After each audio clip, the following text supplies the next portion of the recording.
Pero po ako, hindi po talaga ako magpapatawad. Ako nasa lugar niya, siguro tawarin ko muna yung sarili ko bago ako magpatawad ng ibang tao. Yung mga tao na nilapastangan nyo, talagang hindi kayo mapapatawad eh. Ilagay nyo ang sarili nyo sa kanyang kalagayan. Ganon din ang gagawin nyo. Ang Pasko po ay panahon ng pagpapatawad, pagmamahalan, at pagbibigay.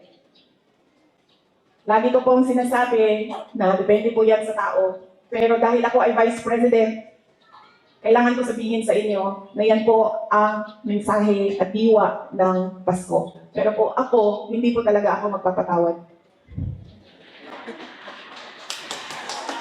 Pero kailangan ko sabihin sa inyo na ang Pasko ay panahon ng pagpapatawad. Nasa sa inyo na yan.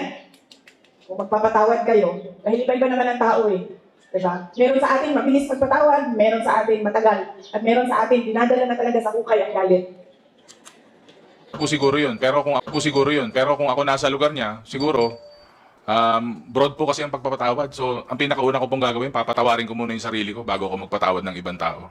Kasi pag napatawad mo na sarili mo sa mga pagkakasala mo, o kung ano man nagawa mong masama, yan lang po yung panahon na makakapatawad ka na ng mga ibang tao. So, unahin po muna ang sarili, para at least po, makapatawad po tayo ng ibang tao. Merry Christmas. Paano naman kayo papatawarin sa ginagawa nyo? Talagang hindi dapat kayo patawarin eh. Kaya Diyos na naman papatawad sa inyo.